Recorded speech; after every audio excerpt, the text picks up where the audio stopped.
Bonsoir, Mister Tonton. Nous avons entendu parler de la Semaine mondiale de l'éducation aux médias et à l'information. Est-ce que vous pouvez nous en dire un peu plus sur ça?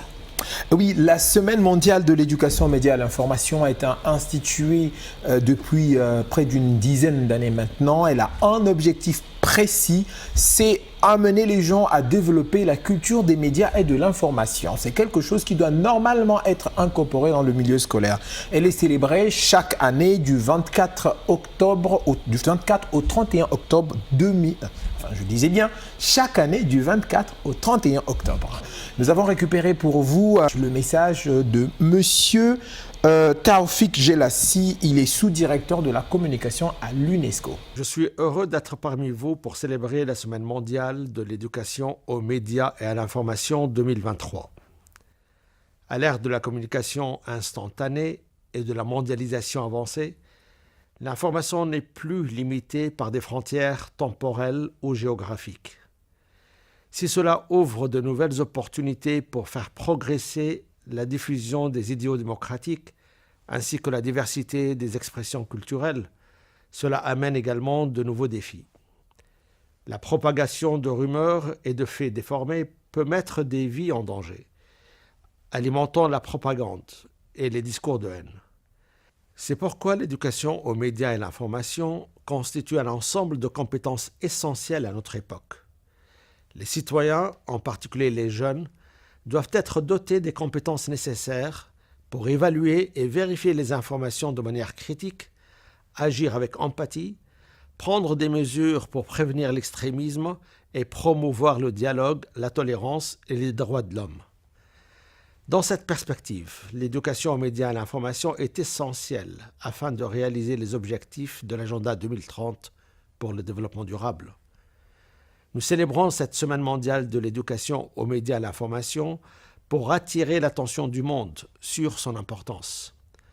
Le thème choisi cette année est « L'éducation aux médias et à l'information dans les espaces numériques, un programme mondial collectif ». Il envoie un message fort. Nous devons tous faire partie de la solution pour garantir des espaces en ligne sûrs et inclusifs.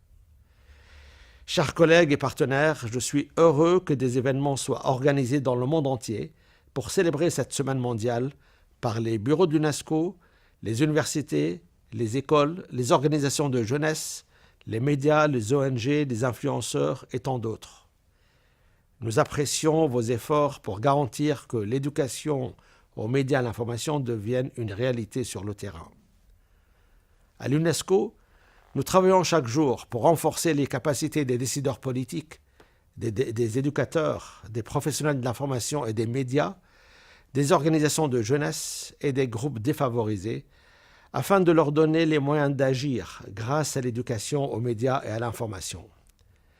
Nous aidons également les États membres à formuler des politiques et des stratégies nationales. C'est en unissant nos efforts que nous pourrons réussir à concrétiser notre vision commune. Je vous souhaite à tous une célébration réussie de la Semaine mondiale d'éducation aux médias et l'information 2023. Comme on a entendu le message, aujourd'hui, l'information circule à la vitesse grand V. Vous savez, il y a quelques années, le travail de collecter, traiter, diffuser l'information était un travail réservé uniquement aux seuls journalistes qui avaient la possibilité d'accéder à de l'information et de les diffuser.